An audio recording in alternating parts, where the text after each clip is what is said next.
Hello, this is Joe, and you are listening to the Oh Gatekeeper podcast. Next up are the delightful, formidable, scary, cunty Lambrini Girls. How you doing? How are you? Good. Where Decent. where are you both? Different parts of the world. I'm in London and Sal's in I'm Portugal. in, yeah, I'm in Portugal. I'm at home. In the homeland.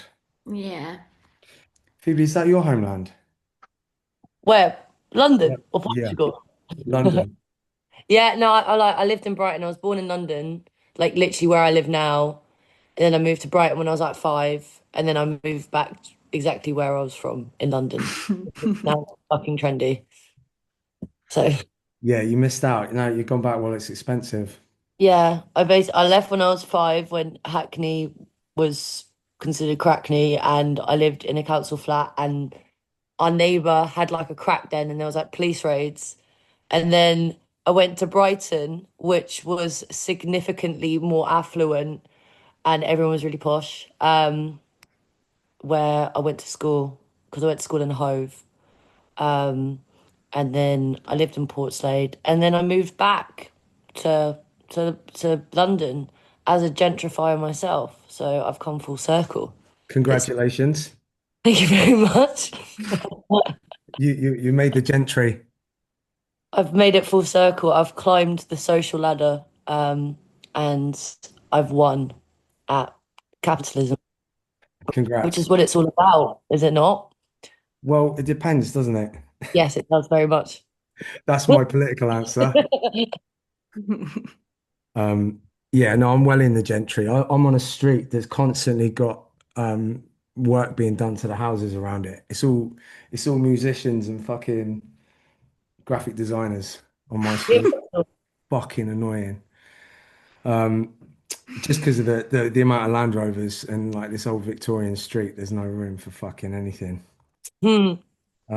Anyway, that's my middle class complaint of the day. Yeah. Um, how long are you in Portugal for, Selin? Until our tour starts. So just under a week. Okay. I have also made the decision to come full circle because I'm Portuguese and I'm moving back to Portugal sort of indefinitely. So I'm Wow. still going to be in Brighton once in a while. I'm going to avoid it where I can just because I find it really stressful, despite it being quite small and lovely and creative. But I really struggle with the kind of individualistic culture in England. Like Portugal is a very community-based country, and I feel really safe here. So I need that balance of sort of quiet and nature as a contrast to kind of the madness of touring and the sort of relentless socializing that that brings. So I'm really happy I'm in a place where I can do that, where I can just fly, fly back for tours and stuff. That's kind of what I've always wanted. And I think it's funny. I've been speaking to a lot of immigrants that I'm friends with, and we all seem to be like as we're approaching our 30s, we all seem to kind of feel the call of our homeland again now, even though we were quite desperate to get out of it. Especially particularly musicians, because obviously England is amazing for music, and whilst there is good music in Portugal, that like the scene just isn't as prominent. Mhm. So it's interesting to me that, we're getting to an age where we're all kind of returning back to our roots after flying the nest. Do you think do you think that's down to like what you're saying? Because I was saying, oh, it was really weird. You said you were basically repeating what I was thinking about in the car on the way I dropped my kid off this morning. I was like I was thinking about someone who lives in America, and they were talking about a lack of community. And obviously, I've got friends like my a couple of mates growing up who are Bangladeshi, whose family basically lived all in a house, and the sisters would get married off, and the boys would all stay in the house.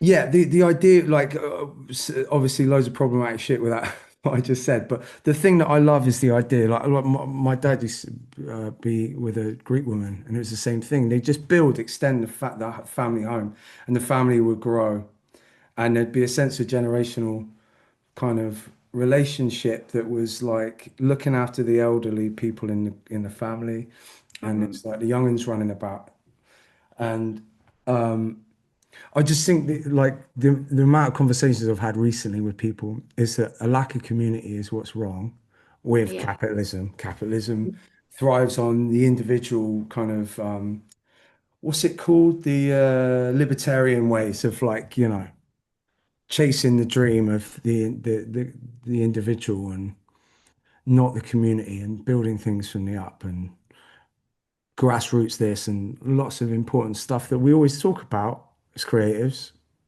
Yeah. And Yeah. sorry. I just said big time. Yeah, and Yeah. obviously, like, left leaning politics is all about the people, for the people, by the people, because you can't rely on a government that are fucking evil. Yeah. Um, I but think so do you? Yeah, what do you think gravitate? What is it that you gravitate towards Portugal in terms of community? What are the differences that you've noticed? so. I don't know if this is because I have a big family, but it's very, very normal here for the family to stay very close. My cousins, my grandparents, my aunties and uncles, they are super, super close, and it's a really normal culture to just drop in on each other, and it's extremely family based. Like, it doesn't matter what age you are, you spend a lot of time with your family. And I think that's amazing. And I mean, I also don't have family in England, so I can't really do that. But I do feel like that mentality is really ingrained here. Mm. Like, people know their neighbors, people speak to their neighbors, people like exchange things. I don't see that kind of culture in England. Like, I think I've started to get really sort of disillusioned with how separate everyone feels. Like, there's a lot more casual kind of conversation that happens here, even sort of amongst strangers.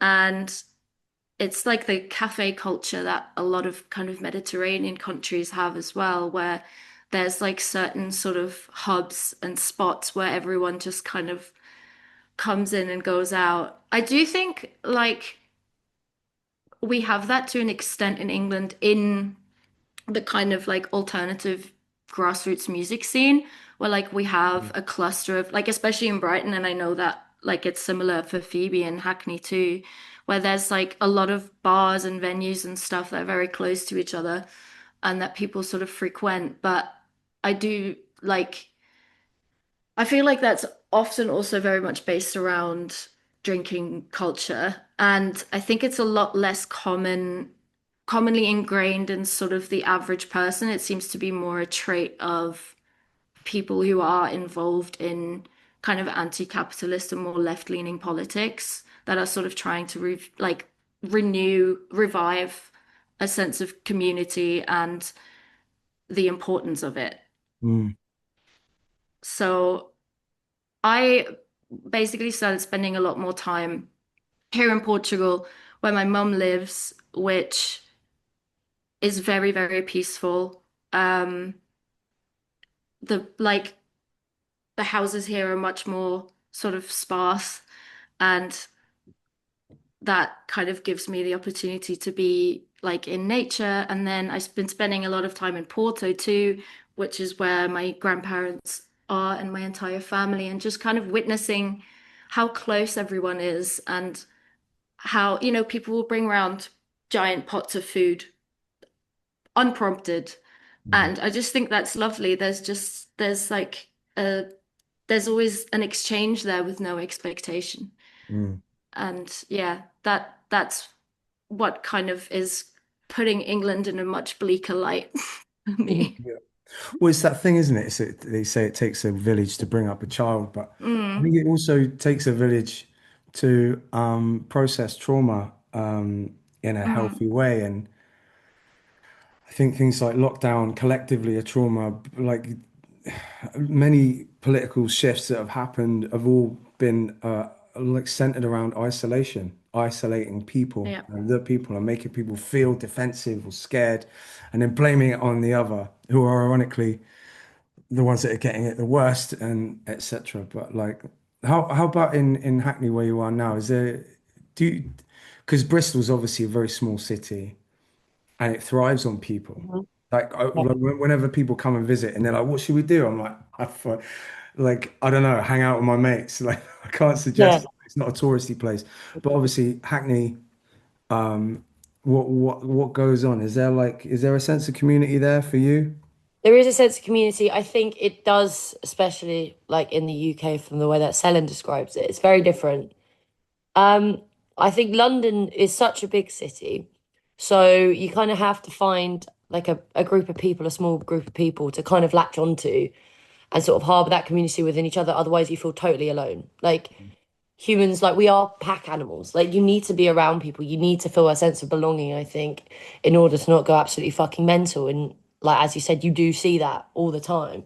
Mm, Because that's what our government wants. And capitalism wants. But there is in London, there is in Hackney. I think it's a bit more transactional. I don't, I'd love to say that I think it's absolutely, just from the sense of being people wanting to belong and find connection within each other. But there does seem to be like a sort of something that I've really struggled with in the larger music scenes. There is definitely sort of like a social value based hierarchy. mm, So there are these scenes, there are these communities which are beautiful and the grassroots, but that you do have to be bringing something to the table. And like when I first moved to London, it's something that I didn't really realize coming from Brighton, where it's a bit more laid back. Obviously, it's still clouty, but not as much. But people, wouldn't look at you, wouldn't give you the time of day. And I realized when, the band started to be a bit, I don't know, inverted commas, cooler, like people would give you more time. And, the way you're behaving, the more, the warmth and how welcoming and friendly you are doesn't matter because I mm. don't think that's what I think it is a problem with some creative scenes in major cities that that's not valued. Yeah. Um, so like I'm very lucky in London. I have a group of like three mates and they are like they're my ride or dies. Like I go on tour, I come back, I will see them and I have them and that makes me feel like very secure in myself. It makes me feel like really safe, that understanding that you can both lean on each other. Mm, And it's kind of like trying to find meaningful connection and friendships in like sometimes what seems like a sea of like the clout police. But there is amazing, you know, platforms and avenues and opportunities to express yourself and be creative in London. mm, And a lot of the time, again, that does come from a sense where I think also the UK has absolutely no fucking state funding for the arts as well. So it mm, does mean a lot of these amazing, beautiful movements, beautiful projects are coming from the underground. And it is one of those things that's like, if you're in the know, you're in the know. And if you're not, I'm not in the fucking know a lot of the time because I'm not fucking here. mm, But I think it is a fantastic place to live. But I think it's also something I wouldn't want to inherently place my worth on. And I think that is something that, especially in the UK, well, it's a very westernized way of finding creative community. mm. It's a funny thing, isn't it? Like the transactional thing you're talking about is like because I came back from a tour once and I met up with all my mates in the pub. As a sober person, I was just like, it's fucking sick seeing you lot, but like they're all talking about bag after 2 hours of hanging out, and I'm like, fine, non-judgmentally. I was just like, can we find something weird to do that isn't at the Yeah. pub? And then Andy, who's in the other room, was like, "Well, I joined a bowls club last year," and I was like. That's fucking sick. So we all join the bowls club, right? And what it means is you're all meeting up in a like an oasis in the middle of the city. It's not great for winter, but in the summer it's unbelievable. It's just perfect, clean lawn. And you'll meet up and there's cheap beers if you want it, but it's all about just hanging out, talking and being together in I'd say it's like an equalizing way. Like my mate started going to AA meetings and he was like, it's like fucking sick. It's like a really messed up book club. Yeah. And I was like, I'd love that. I'd like a leveler. Do you know what I mean? Where I could just sit in a room with people and Mm. therapize and talk shit. And it's not about because I think as what you're saying, I quickly learned to sort the wheat from the chaff in terms of mates and who to trust and who not to trust.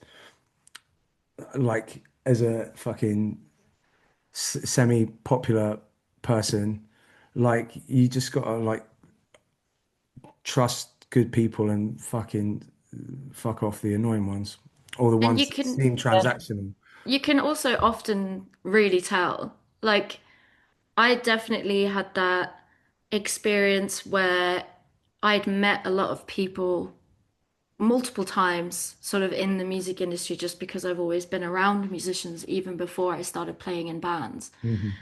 And there'd be people that I'd met multiple times that didn't give me the time of day. And then there was a noticeable shift once I started playing in bands and people started to make an effort with me. And I feel like they don't think I remember, but I do.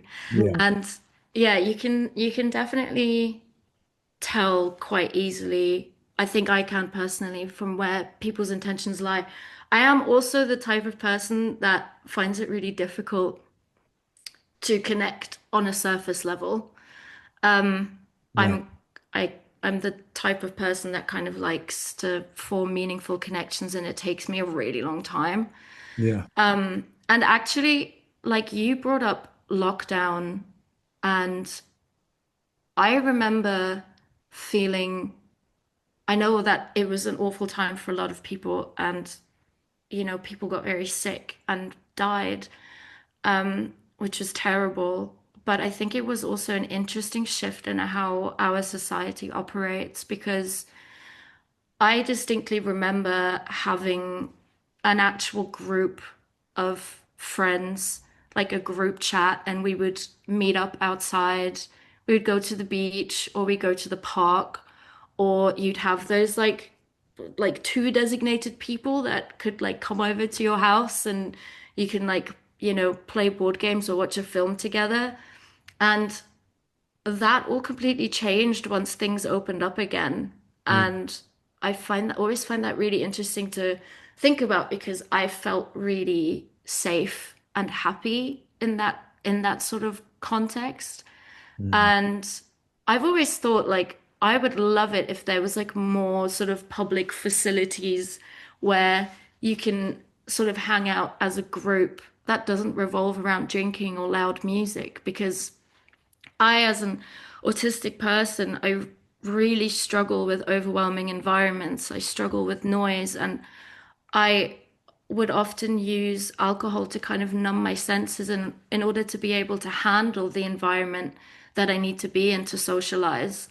And coming back to Portugal a lot and kind of grounding myself a bit more and steering away from socializing in that sense has really shown me that I'm not faulty for not being able to handle those kinds of environments. I yeah, just don't operate that way.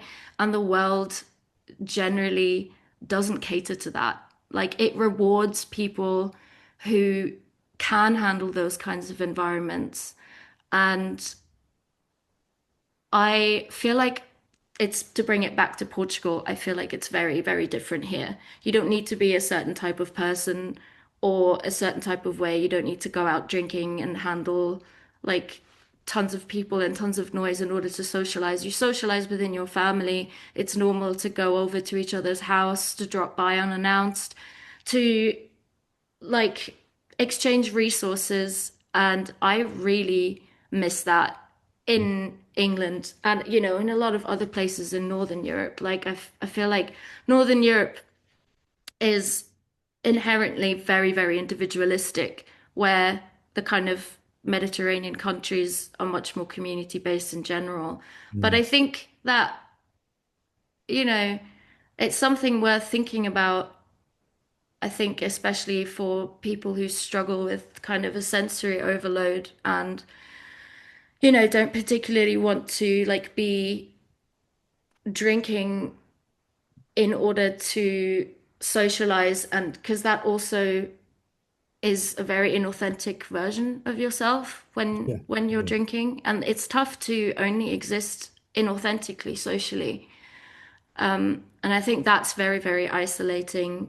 And, like you said, capitalism benefits off that because the more isolated we are and the more individual we are, the more we consume. Yeah, because we need to feel connected. Yeah, and we need to fill that hole of not having connection with these kind of quick, like dopamine hits Mm. that you get from buying things. I know I do. I love shopping. See my closet, it's a fucking nightmare. Same. But yeah. It's an Yeah, and I, interesting the thing about like what you're saying because I didn't brush past it in a way, but I kind of did when you were saying about how exhausting touring must be. yeah. Touring is to you and like because even for someone like myself, I'm like I took that personality test, half introvert, half extrovert is what it says. 49% extrovert, 51% introvert. But what it did, it sounds ridiculous, but that result made me realize I was like, fucking hell, I'm not a night owl. I much prefer mornings. Sobriety taught me that very quickly. It's like I'm not good at night.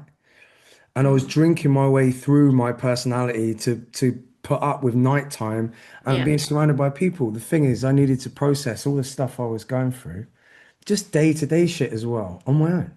I needed time to process that on my own. And I wanted to feel connected to a community to be able to process it outwardly afterwards. So I Mm, have to go out all the time and ignoring and drinking away and numbing myself to fit into this capitalist nightmare that is getting fucked up all the time. yeah. Don't get me wrong, there were fun bits, but touring made me realize very quickly, after doing so many shows as you guys have been doing the same thing, is that you can't live a lie that long on tour. It's so intense. Yeah, exactly. And that's why I like recently after this summer, it just absolutely broke me.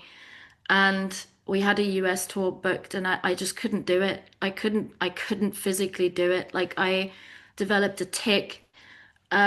I had a really bad manic episode because I have bipolar disorder too, to add that into the mix. And it was just absolutely breaking me. And it took me being broken by it to realize that that's not how I can live. Mm, Like, because I completely relate to having to drink your way through. That is the only way I could make it through a show. mhm, And since being in Portugal and kind of realizing that that's not how I work. And that is also due to being a massive introvert. And there's actually a really good book called Quiet by Susan Cain, which kind of talks about how the world is specifically set up for extroverts, and introverts are kind of shamed into feeling faulty for not being able to handle the kind of environments that are expected of us. And especially interestingly, something that sticks in my mind a lot is that sort of pre the Industrial Revolution, um, and before there was a lot of class mobility, a lot of the way that a lot of business was conducted was based on honor mm, and character. mm. And once that changed and people were sort of able to do their own business ventures, regardless of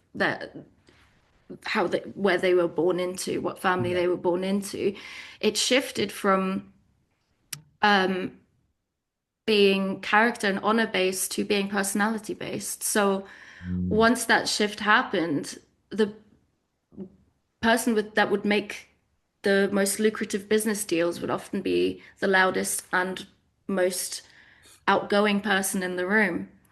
And so people, I think society began to equate loudness and personality and extrovert with worth. Mm. And I think that is a message that's kind of very subliminal, and it really changed the way that I look at myself, and that's helped a lot. And also going back to touring, I'll never forget this. I remember years ago, I saw you just after I started first sort of playing gigs, Mm. and I was like, you were like, how are you? I was like, oh, I'm not doing great. I'm exhausted. I haven't figured out how to tour healthily yet. And you were like, no one has figured out how to tour healthily yet. And like that really stuck with me. And like, Mm. I mean, I'm happy to hear, that you seem to be a lot more kind of um healthy about it and kind of more in the know about your needs, which is great. And I hope that continues, and I hope that other musicians can also follow suit with Yeah, I that. mean, it's without it being dramatic. What we're talking about is touring to people that don't understand it for whatever reason. It's an extreme lifestyle. Yeah.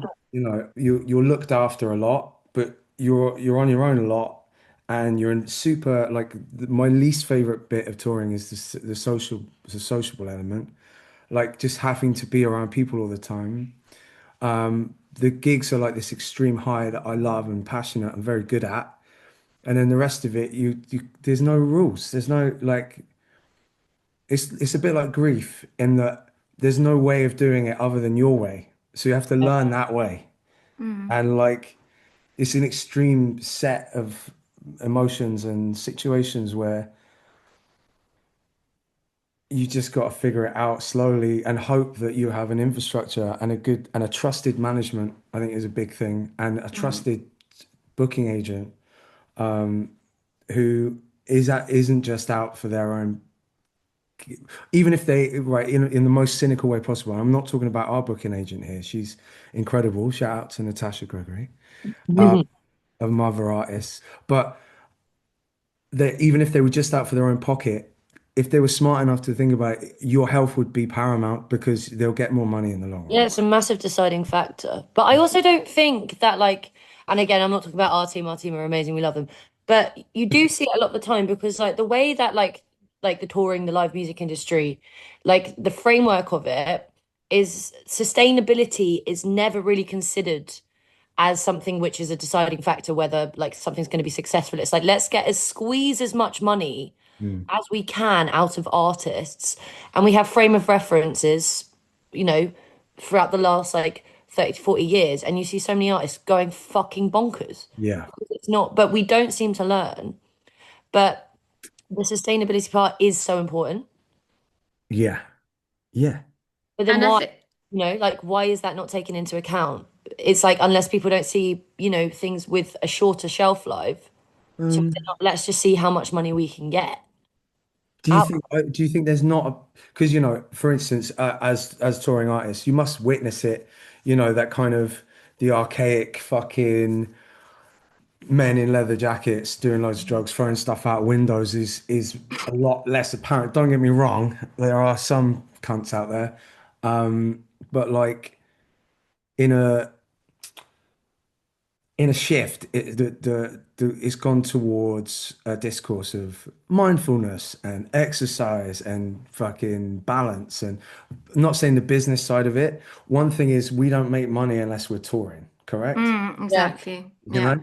Um, and like, I don't know, I see it. I see it, but I think it's what we're talking about is that individually to be looked after, we have to be surrounded by management and things like that, all these decisions that are being made for the business that consider our personalities, our divergences,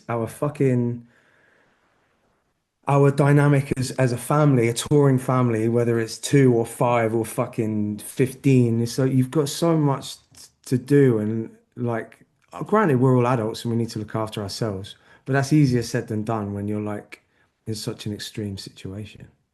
I think especially the way that the music industry is set up nowadays, like you mentioned, you don't get like rock and rollers like throwing stuff out the window and being crazy. And I think that's partly because, like, as artists, we are fucking tired.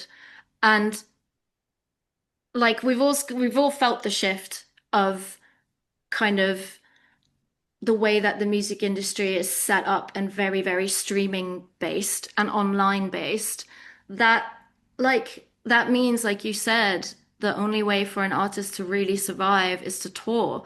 And that's so hard to break into in the first place because you don't have time. And when you're starting out, you're so meagerly compensated for the amount of work that you do. It's Yeah. like Yeah. it's crazy, and that pushes a lot of artists into burnout.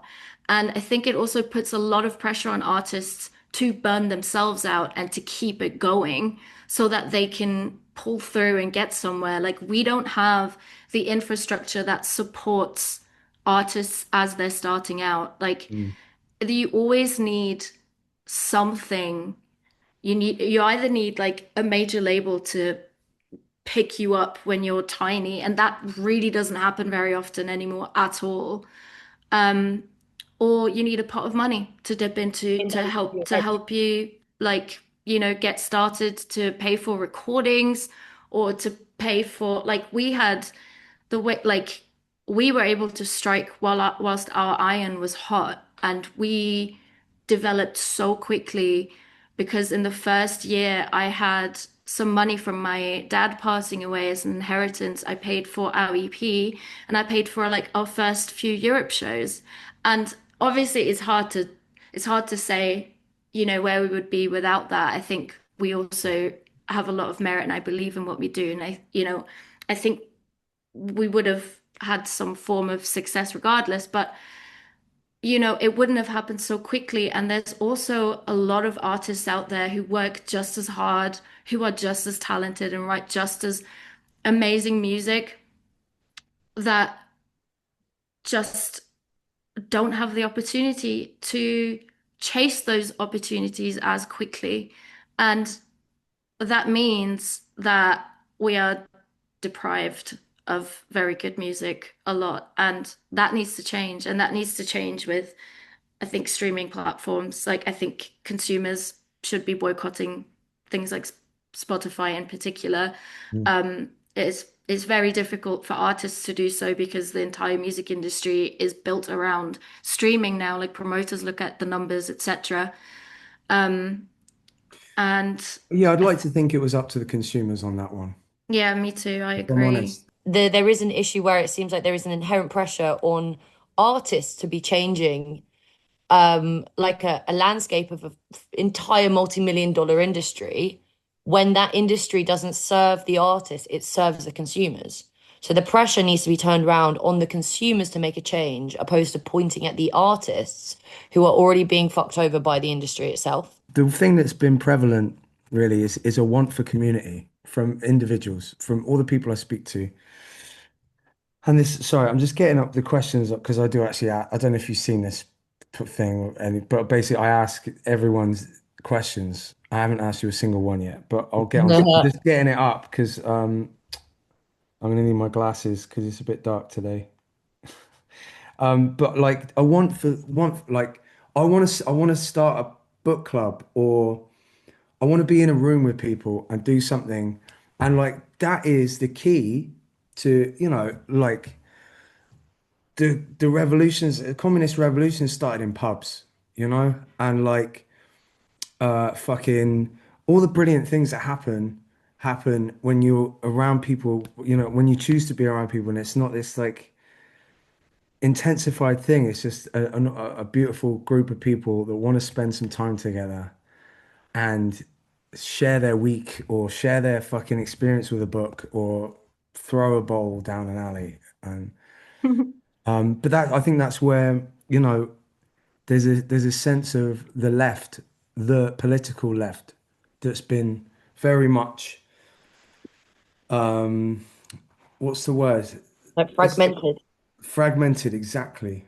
And like I think there's a sense of a want for connection, and that is literally what it is a connection and an acceptance and a celebration of differences within a room that make you realize what life is all about. Because, no one gives a fuck about their wardrobe on their deathbed, you know? Yeah. And it's just all those connections and a want for those things that you make political decisions on that change the world for the better, in my Mhm. opinion. And like, you know, but they don't want that. It's like, the Ho Chi Minhs of the world Hmm. started in small groups Yeah. and they beat America. Do you know what I mean? Bam, bam. Right. Let me get up my questions, please. Where the fuck is it now? I've put in so many. Do either of you two do lists? No, I Yeah, don't. I'm a big list person. Are you not organized at all, Phoebe? And No, so and you're not in the organized. slightest She's whatsoever. she's freeform. I do, She's but like it means she's like jazz. I am like Jazz, but I'm really bad at like pre-planning, but it means I work amazing in a crisis. I'm always Yeah. extremely calm in a crisis because I'm the one causing my own chaos. If I'm causing the crisis, I've learned to deal with the crisis really well. So pre-planning, awful. If we're ever in an emergency, I'm the one for the job because I've Yeah, it's caused true. the emergency. I You can just said confirm you're that. the emergency, though. Huh? You just said you're the emergency. Like, Yeah, all right, you I'll caused cause it. it. But if there ever is an emergency, I'll just have it sorted in a second. Sick. It's Sick. All right. true because I'm a chronic pre-planner, and me and Phoebes really kind of like slot in quite well with that because I'll think about everything. I'll do like the potential risk assessments, and I can like take measures to kind of prevent that. And then if something does go wrong, I check out mentally. I can't handle it. I can't deal with it at all. But her, she'll literally she'll literally be so on it and like get it sorted straight away. So we're a pretty good team in that sense, Like luckily. if there was a house that was on fire, I reckon I'd be go able to go in and get a couple people out. But Selin would have just not leave her straight I in would the I first place. would go Right? into So yeah, true. yeah, you just wouldn't I leave the button would on. She check. Sick. It Well, works. stop starting fires, you. That's what I'm saying. Um, only joking. Right. All right. Because there's two. I've not done it with two people before. That's all right. We can just Uh, take turns. Yeah, right. Yeah. Who wants to go first? We'll both answer the question though, because I'm Yeah. interested. I'll ask less questions. So who wants to start? I'll do it. Uh, yeah, yeah, All yeah, right. Phoebes. Cool. All right. So this is to both of you, but Phoebes will start. How would you describe your creative language? Um, I'd say my creative language. I mean, I'd say creativity for me just feels like an extension of myself. Um, My creative language, I think, varies in a lot of ways. When it comes to songwriting, I'm extremely observant. Like I find a lot of comfort in just pointing the finger at things that make me angry or annoyed or seem socially unjust. And I feel like there's not much vulnerability in that. And I find that very safe. Hmm. And I play the piano. I've played since I was 6, and I did like my grades and shit. I did up to grade 8. And when I play the piano and I like write classical music, because there's no words, that for me feels extremely vulnerable because a lot of the time I don't know how to articulate my emotions very well. Hmm. But I can kind of materialize them in a way where I could express a direct feeling in sound on the piano opposed to lyrics. So I have very like two different avenues there. And I think one is constantly running away from being vulnerable and finding like a sense of an empowerment and safety within that. And the other one is me just shitting out my guts Hmm. on, playing Frere Jacques. Um, so That's fascinating that you find vulnerability in something without words. Is that where, when you listen to classical music or instrumental stuff, do you listen to a lot of classical, jazz, or what is it you're into listening? classical. I love, um, everything from like the Romantic era. But I love Franz Liszt is one of my favorite composers ever. How do you spell least? I want to look it up. It's Liszt, Cool. Liszt, Franz Liszt. He's amazing.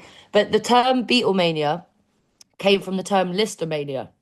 So like back in the day, he was like crazy bastard. His hands could stretch 2 octaves, and the woman went crazy for him. So he was like absolute top shagger of Austria. Shout out to the Um, Shaggers.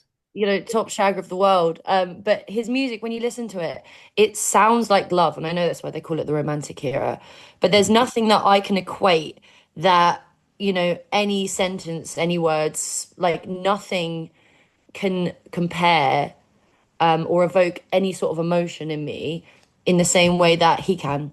Or Mm, if that be Debussy, if that be Chopin, if that be Brahms, if that be Tchaikovsky, like nothing can ever sort of, I think in my head I can't like highly revere it like enough in the same way that it just seems to tap into something which is something that can't be described totally because I think we have ways to describe feelings. mm, But I don't know, I find it very hard myself to bottle up something I'm feeling in just a couple of words and then say it out there. But I think that's also because I'm not very good at communicating my feelings. mm, So, but I can in a way which doesn't include words. Um, and then in the meantime, I guess like that's why I find a lot of solace on just when we're like, I'm writing lyrics for the band. I'm just pointing my finger and saying, that's fucking shit. That's fucking shit. You're a fucking dickhead. That's fucking shit. Because it's things mm, that I'm passionate about, but I'm doing it in a medium where it feels safe because I'm mm. not making myself feel vulnerable by it's like I feel like it feels less vulnerable to start a fight than to sit down and talk about the reasons why you're actually angry about it, you know? Yeah, of course. It's kind of interesting though, because if you think about it, your lyrics seemingly dislocated from vulnerability, but even throwing out lightning bolts is still connecting to people. It's offering a sense of empathy. It's saying, well, I this is what I'm pissed off about. Oh, the fuck do you think you're? Oh, thank you. You brought me coffee. Andy, Oh, say hello to the people. We just said hello on the other mic. hello, hi. Oh, hello. Hi, No, I mean Philip. the watchers and listeners of the world. Oh yeah. Oh, they know you because you've been on it. Whoa. That was enough. Um, you're throwing those lightning bolts out, and that is a thing, what I always describe like writing or doing anything creative is you're putting a mirror up. So it's you that you're looking at, Mm. but they see themselves in their mirror they're when they're listening or watching or whatever. And that's like, because pointing it's not the way I read your music is like, I think a good one is cunty because it's like it's something that on the surface someone else who doesn't know me might not think to that I could connect to that in a humorous level, but also in a loving way. Yeah. I think it's a very loving song Oh. because it's like it's a very it's I don't know, it's a very fruitful thing to get involved in a sense of like especially with people you love, not just calling them a cunt, but celebrating that balance of like criticism and love and a very rigorous sense of it. I don't know. I got a sense of love from that song, and I think I sense it in hanging out with you guys. It's like there's a robustness to that. It's not just about what other people do in with love songs. I'm not saying it's a love song, by the way.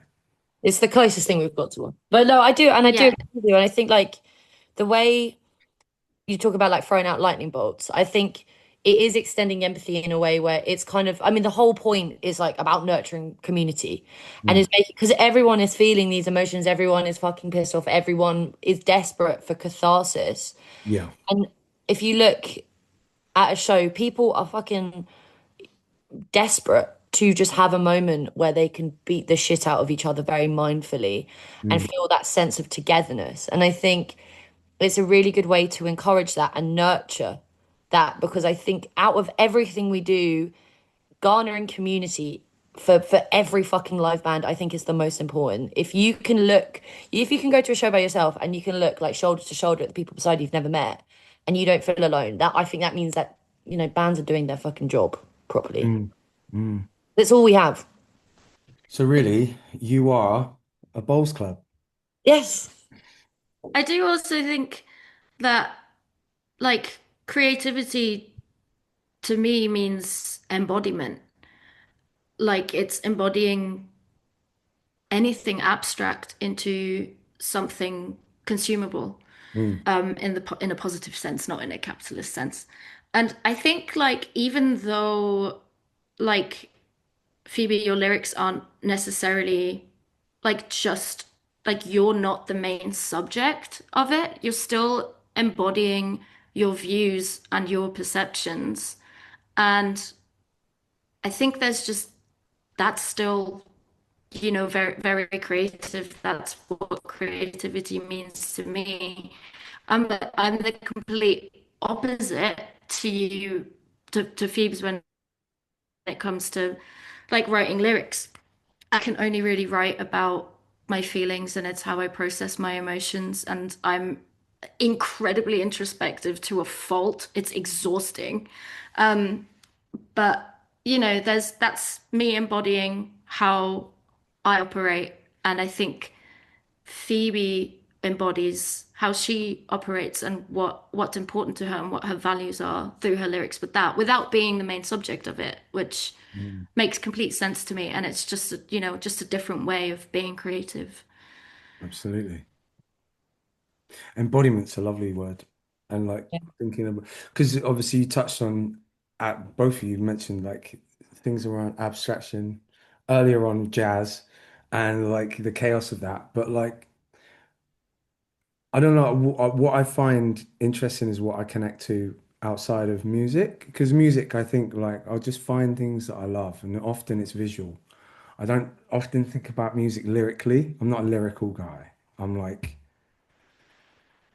I don't know. Does it anything that gives me a landscape to feel a connection on? But outside of it, it's like I love abstract expressionism, and I try and understand why it is I love it so much.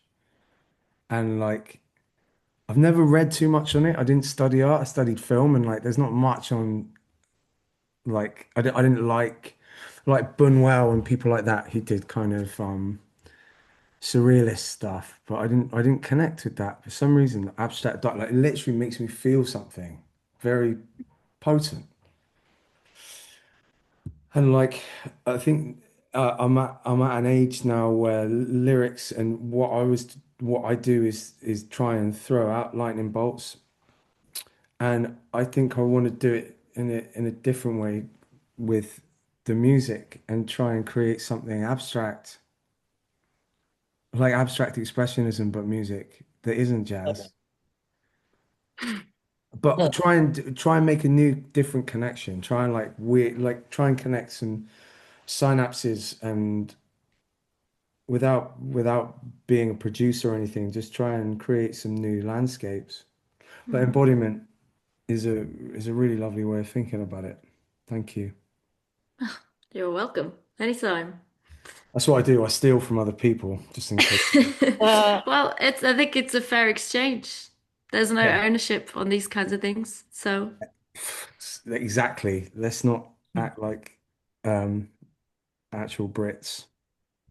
So yeah, where's my glasses? I'm gonna put my glasses on. lovely. Oh, this is a good one. So we'll start with you, Selin, because you went first last time for me. How would you know how much of your upbringing remains in your creative language? None. And this is because I really struggled to express myself creatively because of this kind of inherent self-hatred I had towards myself, um, regarding how quiet and introverted I naturally am.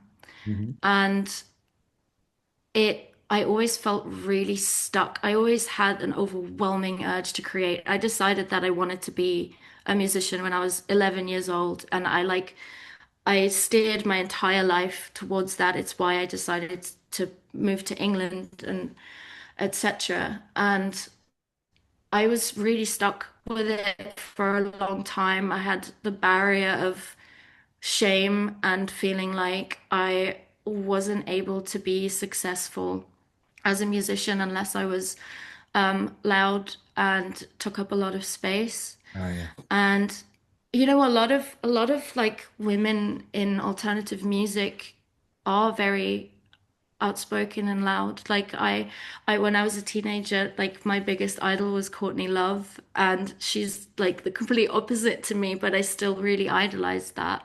Mm. And it wasn't until I read Girl in a Band by Kim Gordon, where she talks about how introverted she is and her approach to music completely freed any inhibitions that I had, which is eventually led to me picking up a bass and allowing myself to explore that without the kind of mind block of I'm not supposed to be here, I'm not supposed to do this. Mm. Because she talks about approaching music in an artistic way, and she talks about she never really bothered or had an interest in learning scales or to appease the sort of old school gatekeepers of alternative music, which there are a lot of, Yeah. and that she essentially just plays what sounds good. And that resonated with me so, so hard. And also, the way my favorite band in the world always is Gilla Band.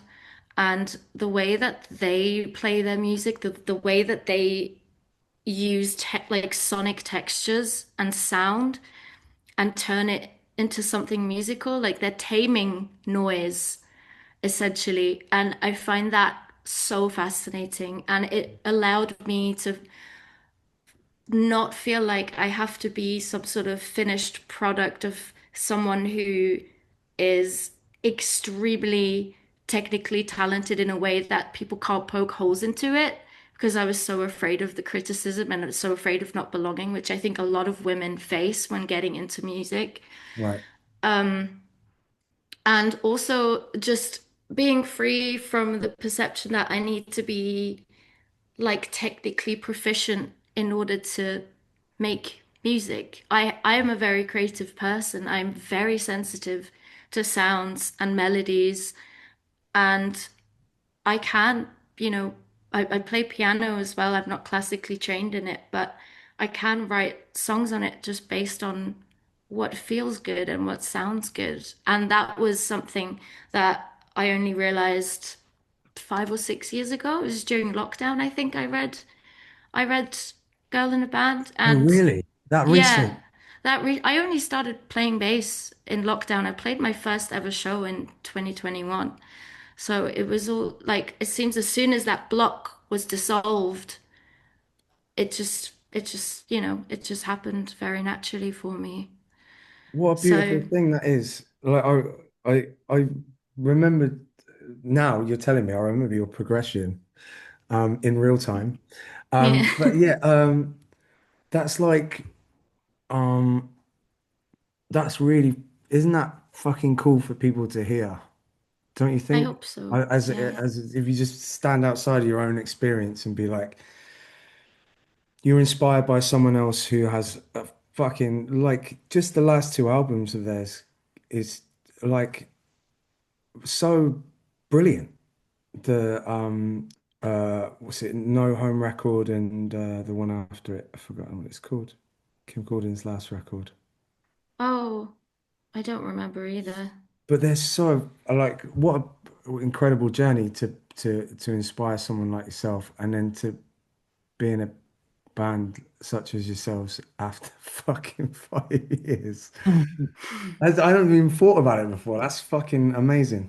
And Yeah. I hope people watch this and do something because this is what I want it to be about is about people just feeling like it's okay to just make To just yeah. play around with it.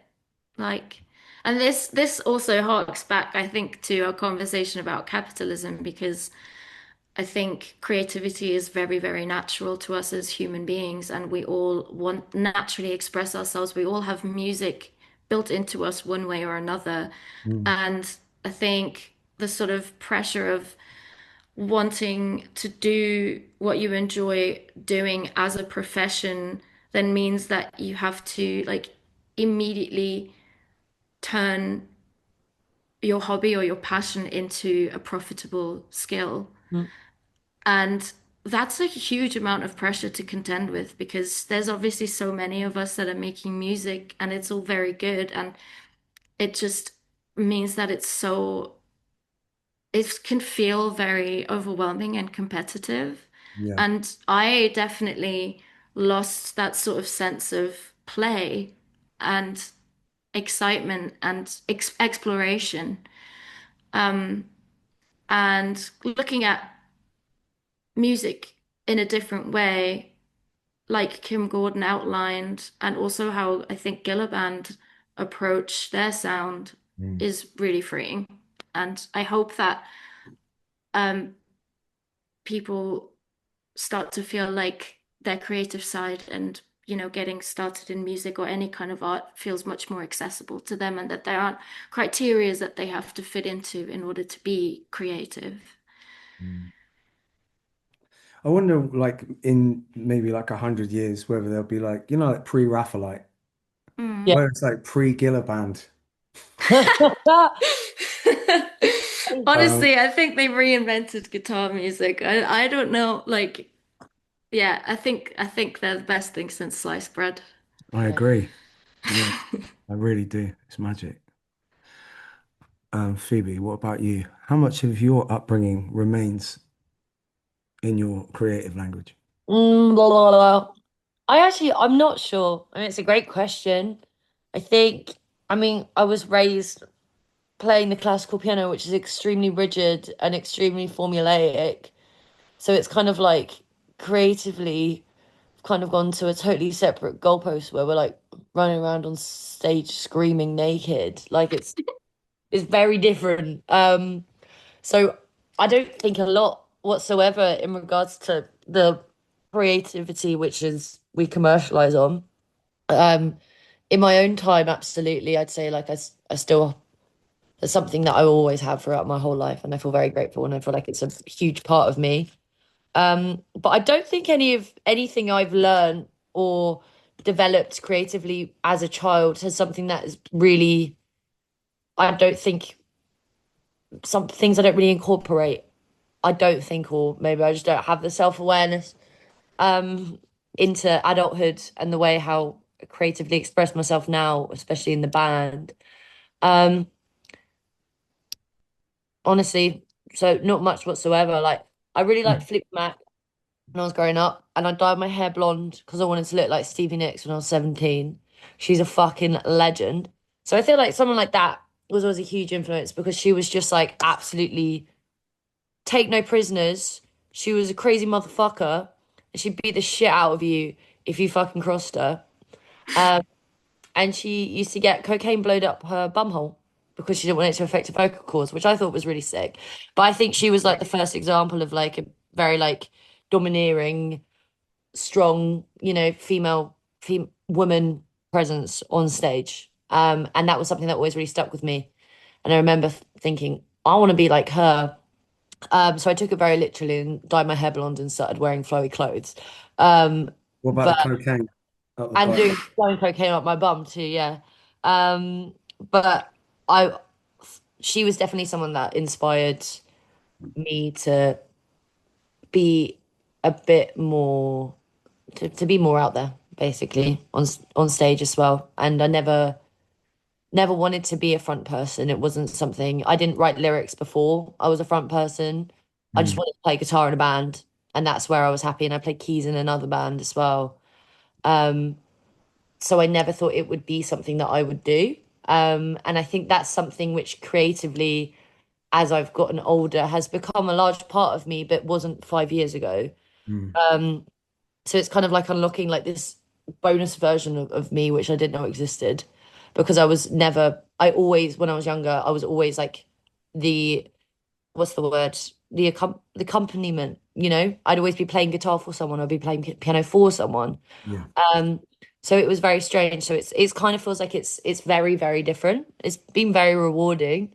But I think I just took a fucking U-turn when I was about like 21 or something, and then kind of changed my creative language quite a lot, opposed to keeping it.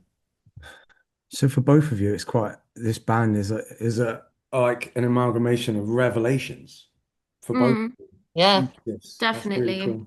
That's really cool. I mean, I feel that in the energy.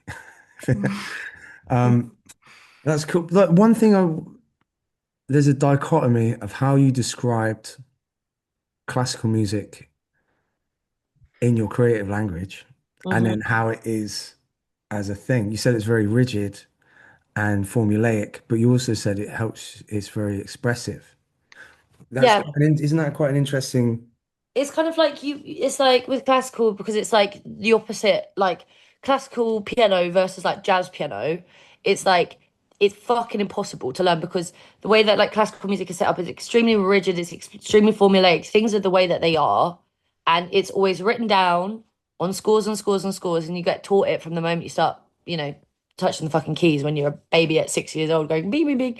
Um, and there are rigid rules, Mm, but within those rules. I think number one, it really helps you visualize music.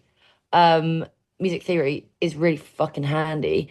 Not that I use it anymore, but it's kind of like it's giving you tools to create something beautiful and you can mold and shape into, I'd say, exactly how you want to feel. It's like having like a fucking ice sculpture and then you have your chisel and your fucking hammer thingy and you're bashing away with it, but you can make it as refined as you fucking want as long as you're working within those rules. But I found a lot of comfort and safety within that structure as well.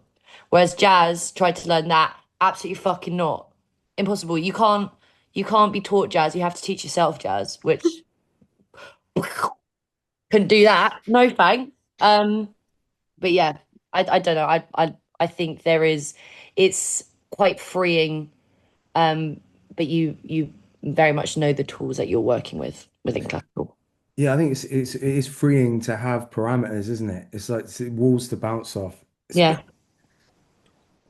Picasso's like as a young person was perspectively a brilliant drawer, like fucking incredible, architecturally apt, could draw really brilliantly, and then because of the craft, um, could draw or paint Guernica, and I think once you have, I mean, I'll never be there. I'm definitely never going to be in a place where I haven't got the capacity to learn an instrument or music that I'm just gonna pray that I can blag it or keep blagging it, I should say.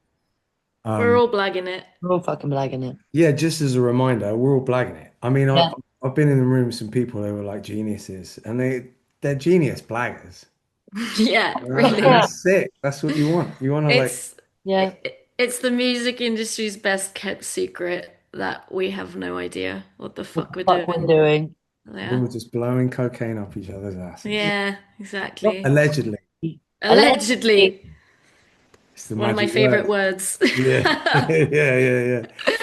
All right. Well, thank you very much. That was great. This is we're doing a Zoom with you lot. Yeah. I feel like That we go should be on. playing a game of bowls instead. Yeah, true. Or paintball. That would be a laugh. Absolutely not. Yeah, I'm not down for Never do that. paintball with someone who really wants to do paintball. Mm. Right? It's like What? someone Why who's is up, who that? like really wants to scrap. You're like, yeah, let's have a scrap. Like, Yeah, no, yeah, yeah. you We want should that all be having fight a too fight much. right now. I'm gonna try and go for one that I've not asked people before. You guys have been amazing. Thank you so much. I think so. It's Oh, Really been thank really, you, really Joe. fun. insightful answers. I've really enjoyed it. Um, oh, okay. We'll do it. Yeah, it can be anything that you've done collectively or individually. Um, Phoebe, what is your most accomplished piece of work? Very interesting. My most accomplished piece of work. Um, I would say on a personal level, I very much, when I'm writing classical music, there's a lot of things which I feel like are a lot more refined and accomplished. And I'd be like, if I was to present this to someone, it would seem a lot more impressive. Um, but for me, probably like on a personal level, the thing that I am most proud of and um, makes me reflect and feel very grateful and I'm proud of myself is probably the album that we wrote. Um, and I don't think it was necessarily something where I challenged myself a lot on Mm. lyrically or what I was playing on guitar structurally. I don't think, not in a sense where I feel like I've really like extended myself creatively, but Mhm. just because it meant so much um, to have an album out and to produce a body of work and to look back on it and being like that is a debut album. And I think sort of retrospectively I look back on the last 10 years of my life and I think it's sort of testament to that album. Is like I never thought I'd be able, I know it sounds really fucking cheesy, but I got 5 GCSEs. I just worked in pubs. I've been a fucking wreckhead for years. I didn't think I'd be able to get to a point where I could produce a body of work like that and feeling a sense of accomplishment. Yeah, And I think it's testament to progress, and I think it's testament to strength, and to self-belief. So I would say probably our album because it makes me feel good about myself. magic. Mm. Selling. I think that's such an interesting question. I was trying to think of an answer whilst also listening to what Phoebe's saying. And I gotta say, I don't think there's one definitive answer for me because I think like piano is something that was always very close to my heart. And it's the one thing where I didn't feel as much of a block as with anything else. Mm. And I, again, this is kind of part of my, sorry to bring it back to this, but to kind of my journey of self acceptance as a very, very introverted person. Um, well, I'm really proud of the kinds of lyrics that I write because I think I have a lot of emotional depth, which I didn't like about myself because I could tell that it made people uncomfortable. And a lot of my lyrics are exhausting and tiring emotionally, and it's exhausting and tiring to write them. But Mm. I'm proud of myself that I got over the block of caring about how that comes across and caring about whether I'm too much. Um, and this is a very recent thing, by the way. Okay. So that was very freeing. But then on the other hand, also with the band, like Lambrini Girls has been, and working with Phoebe has been like completely life-changing for me. Like collaborating is not something I was ever able to do very easily. And like Phoebe's my best friend, and she's been nothing but like encouraging, even in moments where I was like seriously doubting myself and sort of getting in my own way. Mm. And I remember like when I first joined Lambrini Girls, obviously they were already a band and there was, songs written and stuff. And I started bass by kind of learning other people's songs. Like I was adept and then joined the band. And then when it came to like writing a bass line for the first time, I was fucking bricking it. I was like, yeah, I can learn songs, but what if like I can't write them? And I think this whole like being in this band has been like incredibly nurturing. And uh yeah, our first album I think was sort of the point where I was really challenging myself with the kind of parts that I was writing. I think I've been very focused on writing parts with my pedals. Yeah. And there was a few songs on the album where like the bass lines are a little bit more complex than on our EP and stuff. And Special Different in particular is something that I'm really proud of. I think I'm also proud of Phoebe for the lyrics, because despite everything that she said, they are actually very introspective. Um, and since then, We may or may not have been kind of messing around with writing new music, and I can see a lot of growth in myself. So I don't think there's a definitive answer. I think it's very accumulative, um, and it's still unfolding, I guess. Great. Thanks. You're welcome. This is great. I feel like I'm in a therapy session. I haven't had to say a fucking word. I feel healed. Um, Oh, that's really lovely, both of you. Thank you very much for your honesty and your time. I've got one more question, and then you're free, and then you won't have to see me again until we play on a stage somewhere in like, Belgium. Utrecht. yeah. Oh, Utrecht would be nice. I've got a feeling it's going On to a be somewhere a bridge. bit more not as homely. Yeah. Um, what was the last? Oh yeah. What is your death row dinner? You got $40 limit, and you can have whatever, alcohol included. Potato salad. Decent potato salad. Just is it, have you got one that's like, like, I just really love potato salad. that's So it. I could just get like a really nice potato salad and then like a can of Coca-Cola, but not Coca-Cola, Gaza Cola, because we don't want to drink Coca-Cola. Free Um, Palestine. huh? Free Palestine. Free Palestine. So potato salad, nice soda, and then also a Chuppa Chup, What flavor? strawberry. Yeah, My kid's favorite. nice. Yeah. Nice and simple, nice Mm. and easy. Don't wipe my mouth when I'm done. Let me go out with a bang. Fuck yeah. All Yeah, right. Sick. Potato salad and a chubba chop. yeah. That's Uh, amazing. wait. Selling your turn.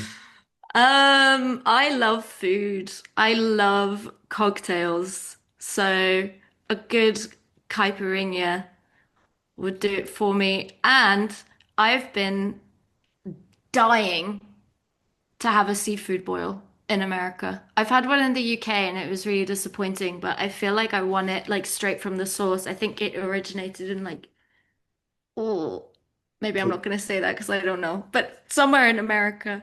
all in a bag, Um, the big fucking seafood broil thing. yeah, the one where they just like tip it out on the table, give you a pair of gloves, and you just fucking go to town on it. It seems like it Um, would be like a Cape Cod thing or like a somewhere weird like that where they love crab. yeah, Yeah. it's kind of does feel like it was probably part of a culture that's not American and has now been adapted and swallowed by Americans as they are often want to do with things. But yeah, I would love to try seafood boil and have some cocktails. There was once I worked in a bar and there was a quiz on and the quiz one of the teams named themselves after me making a bad caipirinha. I think it was like there's not enough rum in the caipirinha bartender or something. It's cachaça. It's a Cachaça, Brazil. that's it. Yeah, Yeah, yeah, yeah. Cachaça, that's it. makes me go absolutely bonkers. It's Something it's happens to me when I have cachaça. It's great fun. it's like it's a bit like Ray and Nephews. It's clear. It's just Mm, it's naughty. It just fucks. yeah. It's fucking naughty. It's Have you ever had a zombie no. or a version of? It's like four different rums. Jesus. And like, yeah, there's one in a pub in Bristol called the not the Lazy Dog. That's where I used to work. Pipe and Slippers, and it's four rums, and then they fill up half a line with Ray and Nephews, and then they light it, and then Oh. That's you get mental. it, and you get it in a pint glass, and Oh, that sounds like great fun. it is fun, yeah. Not for the not for the security, like. No. Uh, A lot of Thank you so fight much. juice. Yeah, yeah, yeah. I mean, everything's fight juice when you drink enough of it. yeah. Yeah, true. It's been really lovely to see you both again. Thank you very much for your time and more importantly, your honesty. I appreciate it. Thanks, Joe. Honestly, it's been a right laugh, and your questions have been very interesting and provoked lots of thought. So thank you for Truly. being a Sick. Yeah. sick legend. All right. Well, lots of love, and I'll see you on the road. See you on the See you road. on the road, See you in mate. Utrecht.